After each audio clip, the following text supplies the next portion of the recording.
Hello friends, কেমন আছো সবাই? আশা করি সবাই খুব ভালো আছো। আমিও খুব ভালো আছি। এই দেখো আমি রেডি হয়ে গেছি। কোথায় যাচ্ছি বলো তো? রথযাত্রার মেলায়। অনেক দিন পর মেলায় যাচ্ছি। অনেক দিন আগে গিয়েছিলাম, তারপর আর যাওয়াই হয়নি। তাই এবার অনেক দিন পর যাচ্ছি, খুব ভালো লাগছে। তাই এই দেখো মন্দিরটা, কত সুন্দর মন্দিরটা। এবার আমরা দেখো রাস্তায় জ্যামে পড়ে গেছি। এই রথ নিয়ে যাচ্ছিলো, এই জ্যামের মধ্যে যদি দাঁড়িয়ে থাকতাম তাহলে আর সেদিন আর যাওয়া হতো না, কারণ প্রচুর জ্যাম লেগেছিল। আর রাস্তাটাও ছোট, তার জন্য আমরা গাড়িটা ঘুরিয়ে দিলাম। গাড়িটা ঘুরিয়ে অন্য রাস্তা দিয়ে এবারে যাচ্ছি, কারণ ওখানে দাঁড়িয়ে থাকলে ওই জ্যামের মধ্যে আর যাওয়াই হতো না। আর এই দেখো আমরা এবারে পৌঁছে যাব তাড়াতাড়ি মেলায়। আর ছেলে সামনে বসেছে, কি যেন বক বক করেই যাচ্ছে। দেখো কি যেন একটা দেখাচ্ছে বাবাকে, বকেই যাচ্ছে, আবার গাড়ি চালাতে যায়। তো যাই হোক, এবার আমরা মেলায় পৌঁছেও গিয়েছি। কত ভিড় দেখো, সেদিন বৃষ্টিও হচ্ছিল কিন্তু তবুও দেখো লোকের ভিড় কত।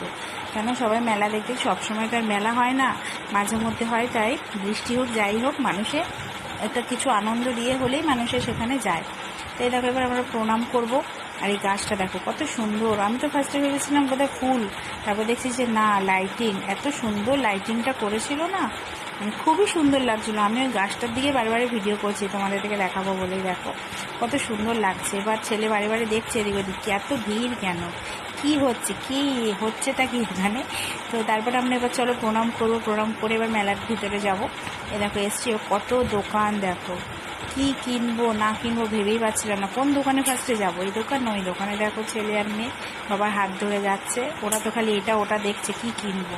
আর এই দেখো দোলনাগুলো কি সুন্দর লাগছে, দেখো লাইটিংগুলো দারুণ লাগছিল। কিন্তু দুঃখের বিষয় আমি চড়িনি, কারণ আমার প্রচণ্ড ভয় লাগে এগুলো চড়তে। আমি ওই জন্য দেখেই যাই, আমি কোনোদিনই চড়ি না। দেখো কতটা ঘুরছে, ওরকম চড়লে আমি বোধহয় মাথা ঘুরে পড়েই যাবো। এই ভয়ে আমি আর চড়ি না। মেয়ে বলছিল চড়বো, আমি বাবা চড়িস না, আমারই ভয় লাগে, তুই চড়িস না।